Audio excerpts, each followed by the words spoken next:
Aí, pessoal, dando continuidade, então eu resolvi administrativo, depois constitucional, aí chegou a vez de direito civil. Aí eu já estava mais animado, que eu já consegui passar pelas questões anteriores, me sentindo bem, achei que eu enfrentei direito as questões. E aqui, para começar, eu já gostei porque eu conhecia bem essa matéria aqui de direito civil. Então, você vê que eu já botei direitinho aqui, eu não tive nem rasura, nem rabicho, foi bem certeiro aqui. É, o direito civil, você precisa ler o Código Civil mesmo, para você acertar essas questões, porque é bem regrinha, bem regra, aqueles artigos, não tem nem muito parágrafo, é regra pra caramba. Então você lendo o Código Civil umas 3 vezes, você lê uma vez inteira, aí faz bastante questão, faz umas 300 questões. Aí lê de novo, faz mais questão aí infinita, aí leu a terceira vez, acabou, dominou o Código Civil. Então, para fins desse tipo de concurso, né?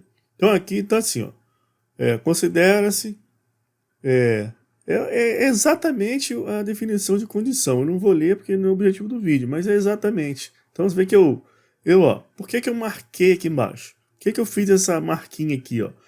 Porque eu sei que as bancas de concurso, elas gostam de mudar para termo, entendeu? De vez de ser condição, confunde você com termo. Como que faz isso?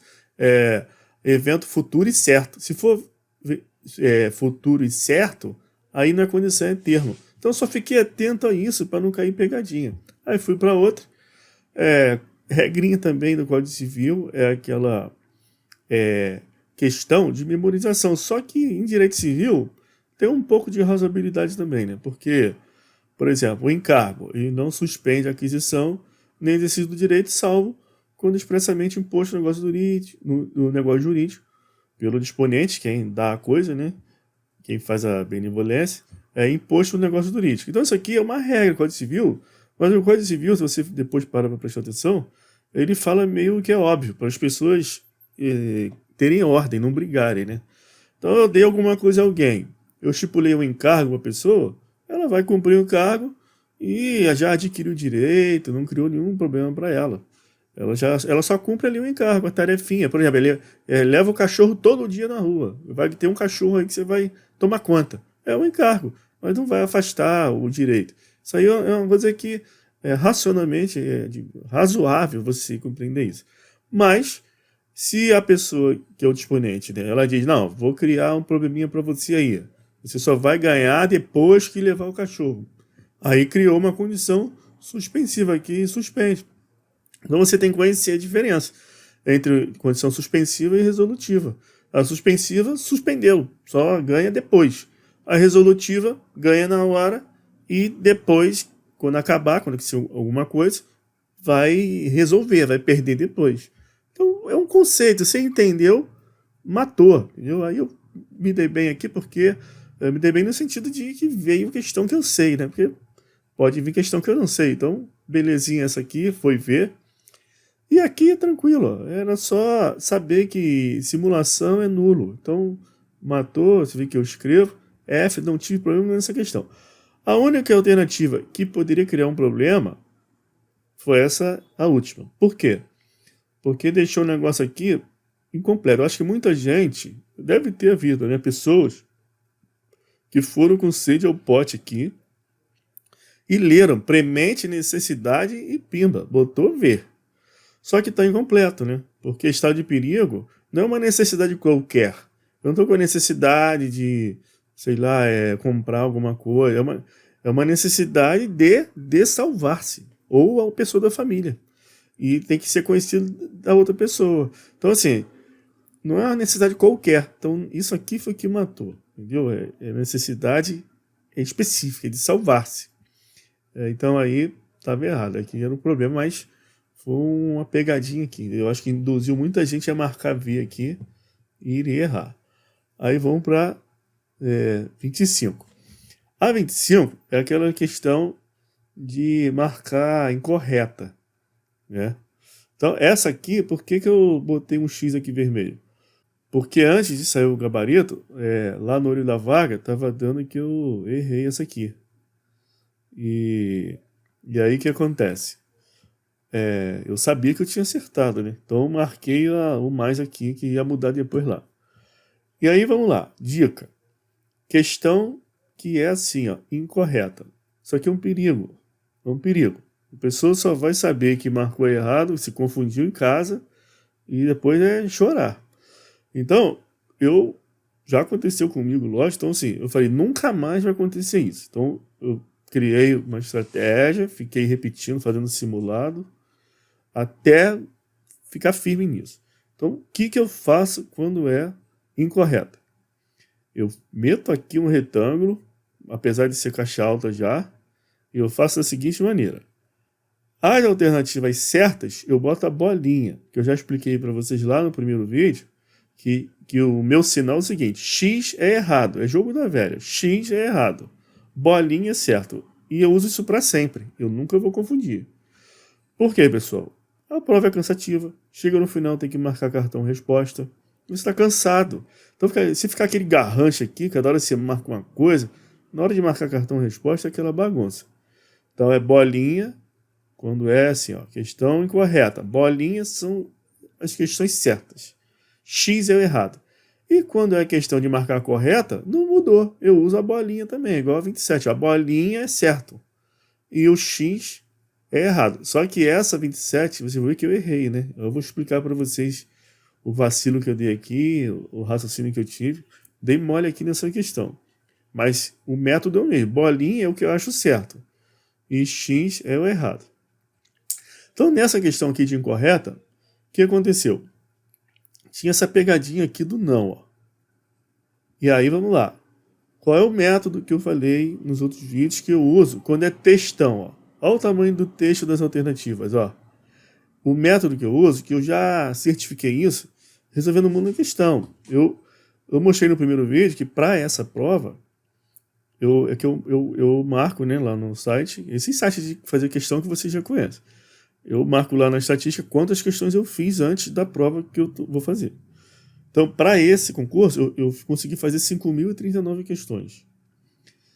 E fora os concursos que eu já fiz, é muita questão que eu já fiz. Então, eu já certifiquei isso.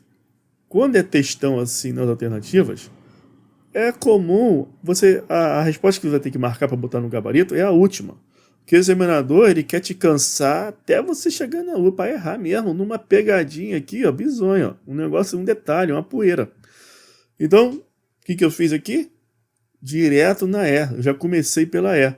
Quando eu comecei pela E, eu já estava aberto, estava tranquilo, eu já percebi logo esse não aqui, ó. Não tive nem dúvida, já meti o X aqui, mas eu vou para as outras para confirmar, né? Mas essa aqui já estava garantida. Então o que acontece, pessoal? Se eu já tenho certeza que a E está errada, porque é um erro escancarado isso aqui. É um erro escancarado. E você, vamos imaginar que você não conhece essa lei.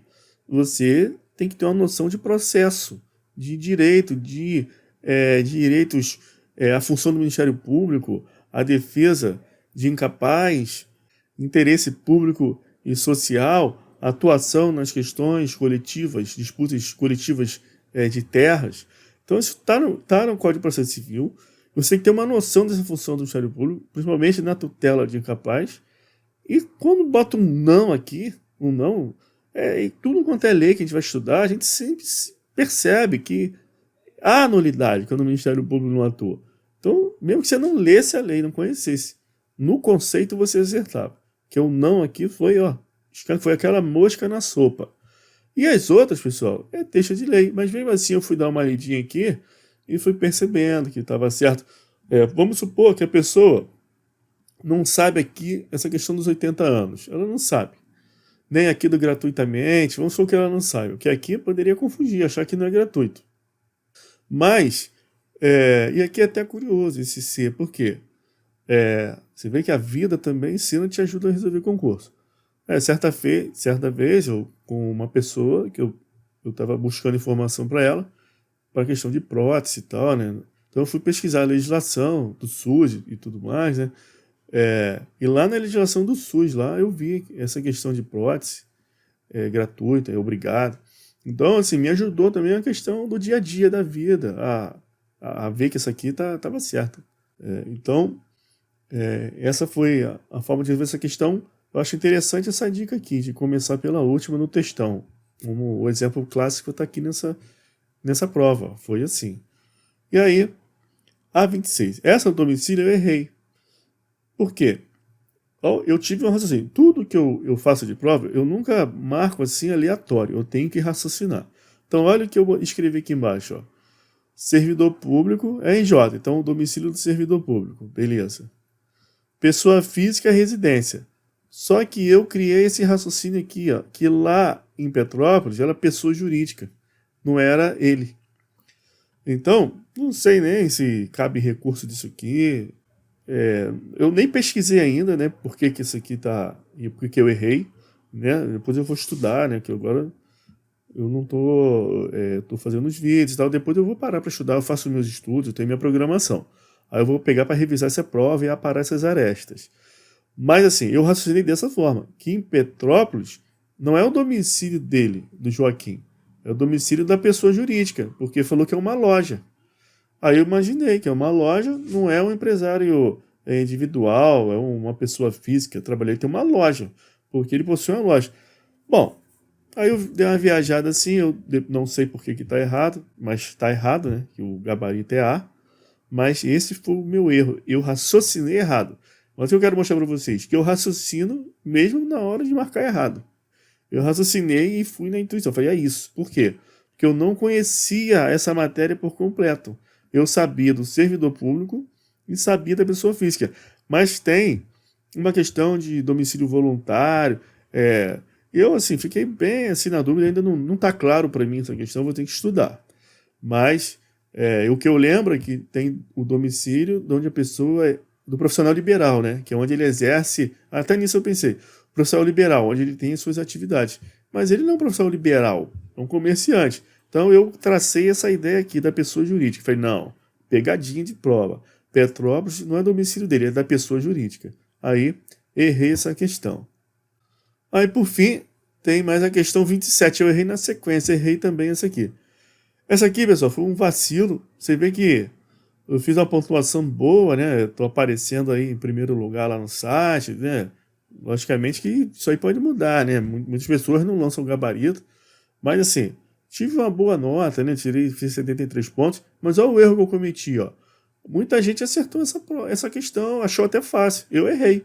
Então, assim, eu não. Olha o vacilo. Então, assim, é normal, pessoal. Todo mundo está sujeito. Então, assim, você vai estudando, mas tem as caixas de banana, você não sabe tudo, tem um vacilo. Aqui, na hora, eu já estava, assim, não sei, me deu um cansaço nesse momento, e eu não consegui realmente lembrar lá de o que é registro, o que é averbação. Me deu um branco danado, eu não consegui superar isso aqui. E o que acontece? Eu tive um raciocínio aqui na C completamente uma intuição errada. O que eu pensei? Eu só pensei na coisa prática da advocacia do meu dia a dia. E como assim? É que você vai entrar com uma ação para o seu cliente pedindo reparação por danos morais. E essa ação prescreve, de acordo com o Código Civil, em 3 anos, Código do Consumidor, 5 anos. Então, eu só pensei nisso. Eu fui escrever aqui, ó, danos morais prescreve. Só que essa assertiva C, que tem a tese do STJ, que eu também não lembrava, não está se referindo a essa pretensão financeira. Está se referindo àquela ideia, aquele estudo bem beabá mesmo, inicial, do direito civil, dos primeiros semestres de faculdade, sobre esses atributos da personalidade civil. Então, o que essa imprescritibilidade está falando aqui é aquela do não uso, que quer dizer o seguinte: se a pessoa não usa, o direito da personalidade não perde pelo não uso. Então, o nome, a reputação, a dignidade, tudo que é direito da personalidade. Pode não usar, mas não perde. Você faz aí um paralelo com o uso capião, que pelo não uso perde. Não tem isso. E não essa questão financeira. Por quê? Essa pretensão de reparação financeira por danos à personalidade prescrevem em 3 anos, de acordo com o Código Civil, e Código Consumidor, 5. Então, essa pretensão financeira prescreve. E aqui era uma outra coisa. Então eu caí num buraco negro aqui, eu raciocinei errado. E já era. E por conta de eu não lembrar dessa decoreba aqui, da verbação registro, eu até me esforcei para lembrar que eu sei que tem o que é registro e o que é a verbação. E eu me dei uma confundida aqui danada. E aí eu já tinha raciocinado errado aqui, então entrei num erro danado aqui de pensamento e perdi a questão. Então, pessoal, fica então até aqui, né, essas ideias sobre as questões da prova. Vamos parar aqui em Direito Civil. No próximo vídeo, processo civil. Até o próximo.